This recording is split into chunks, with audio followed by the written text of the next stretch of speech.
আজ মহান বিজয় দিবস। বিজয় দিবসে এইখানে দাঁড়িয়ে আমরা ৭১-এর সকল শহীদদের আত্মার শান্তি ও মাগফিরাত কামনা করি।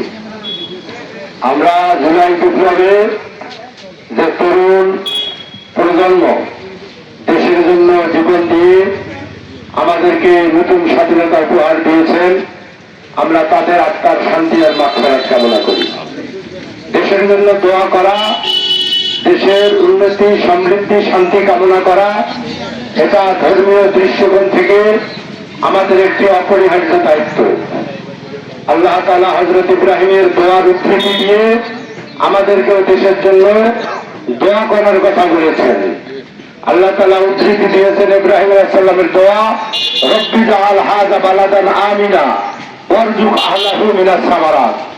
রব্বুল আলামিন এই দেশের শান্তি শৃঙ্খলা ও নিরাপত্তা বিধান করে, এদেশের মানুষের পর্যাপ্ত খাদ্য সামগ্রী উৎপাদনের ব্যবস্থা করো।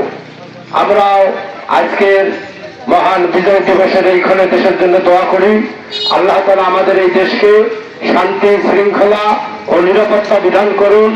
এদেশের জমিন থেকে পর্যাপ্ত শস্য ফল ফলাদি উৎপন্ন করুন।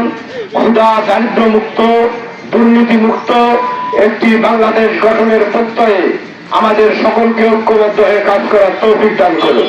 আমিন। রব্বানা আতিনা ফিদ দুনিয়া হাসানাতাও ওয়া ফিল আখিরাতি হাসানাহ ওয়া কিনা আযাবান নার। রব্বুল আলামিন ইসলামী আন্দোলন বাংলাদেশ কুড়িগ্রাম জেলা শাখার উদ্যোগে আয়োজিত আজকের এই বিজয় র্যালিকে কবুল করুন। আল্লাহ, বিজয়ের যে প্রত্যাশা ছিল প্রতিটি ঘরে ঘরে তা পৌঁছে দেওয়ার জন্য ইসলামী আন্দোলনের সকল নেতা কর্মীকে নিবেদিত হয়ে কাজ করার তৌফিক দান করুন। আল্লাহ, ৭১-এর যুদ্ধে, ৪০-২৪-এর বিপ্লবে যারা আত্মহুতি দিয়ে আমাদের দেশ উপহার দিয়েছেন, তাদের সবার আত্মের শান্তি আর মাগফিরাত কামনা করতেছি।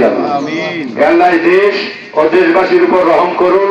সমস্ত আপদ বিপদ বালা মুসিবত থেকে এই দেশ ও দেশবাসীকে হেফাজত করুন। ক্ষুধা দারিদ্র মুক্ত, দুর্নীতি মুক্ত একটি মানবিক বাংলাদেশ, মর্যাদার বাংলাদেশ, ইসলামের বাংলাদেশ গঠনে আমাদের সবাইকে সেই কাতারে শামিল করুন। মুজাহিদ হিসেবে দায়িত্ব পালন করার তৌফিক দান করুন। সাল্লাল্লাহু আলাইহি ওয়া আলিহি ওয়া সাহবিহি আজমাইন। আমিন বিরহমাতিকা ইয়া আরহামার রাহিমিন।